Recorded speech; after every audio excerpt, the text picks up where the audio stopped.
আসসালামু আলাইকুম। উদাহরণ 4, আয়তকার একটি জমির দৈর্ঘ্য 130 ফুট, প্রস্থ 40 ফুট হলে জমির পরিমাণ কত বিঘা? আজকে এটা সমাধান হবে ইনশাআল্লাহ। ধরুন দৈর্ঘ্য 130, দুই দিকে 130 দৈর্ঘ্য, প্রস্থ হচ্ছে 40 ফুট, দুই দিকেই 40 ফুট করে আছে।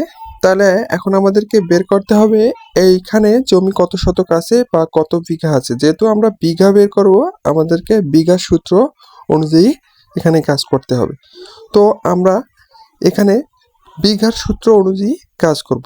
যেহেতু প্রশ্ন মতে দৈর্ঘ্য A B C D 130 foot, প্রস্থ এডি বিসি 40 ফুট, ক্ষেত্রফল কত বিঘা, আজকে আমাদেরকে এটি বের করতে হবে। অর্থাৎ এইখানে ক্ষেত্রফল কত হবে এবং ক্ষেত্রফল অনুযায়ী জমিটির পরিমাপ করতে হবে কত বিঘা আছে। সূত্র মতে ক্ষেত্রফল সমান সমান দৈর্ঘ্য গুণন প্রস্থ, অর্থাৎ দৈর্ঘ্য দুই দিকে 130, তাহলে আমাদেরকে 130 নিতে হবে। প্রস্থ 40 দুই দিকে, তাহলে আমাদেরকে 40 নিতে হবে। তাহলে এখানে যদি দৈর্ঘ্য প্রস্থ আমরা গুণ করি, তাহলে আমাদের এখানে হচ্ছে 5200 বর্গ ফুট। আমরা এখানে ক্ষেত্রফল পেলাম 5200 বর্গ ফুট। তাহলে আমরা জানি 14400 বর্গ ফুট 1 বিঘা।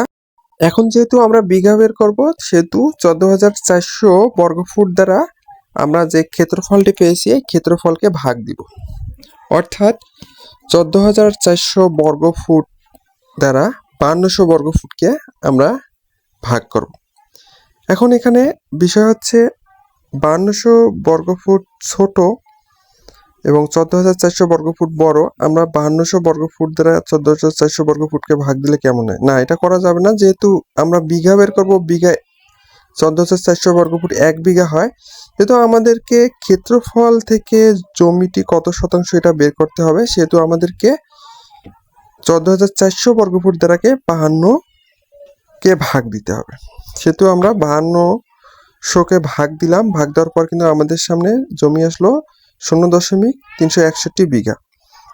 অর্থাৎ এখানে আমাদের জমি পেলাম আমরা 0.361 বিঘা। এভাবেই কিন্তু আপনি আপনার বিঘা জমিগুলো সুন্দরভাবে পরিমাপ করে নিতে পারেন। তো এখানে একটি বিষয় হচ্ছে, যদি আমরা 5200 বর্গ ফুট দ্বারা 14400কে ভাগ দিতাম, তাহলে কিন্তু আমাদের সঠিক জমি পরিমাপটি আসতো না। তাই সুন্দরভাবে পরিমাপ করার জন্য আপনাকে অবশ্যই সূত্র ফলো করতে হবে। যদি আপনি সূত্র ফলো না করেন, তাহলে কিন্তু আপনার জমিটি সুন্দরভাবে পরিমাপ করতে পারবেন না। তো ওইভাবেই আপনি আপনার জমিটি সুন্দরভাবে পরিমাপ করা শিখুন। ধন্যবাদ। আসসালামু আলাইকুম। ভালো থাকবেন এবং চ্যানেলটি সাবস্ক্রাইব করে রাখুন সুন্দর সুন্দর ভিডিও পাওয়ার জন্য।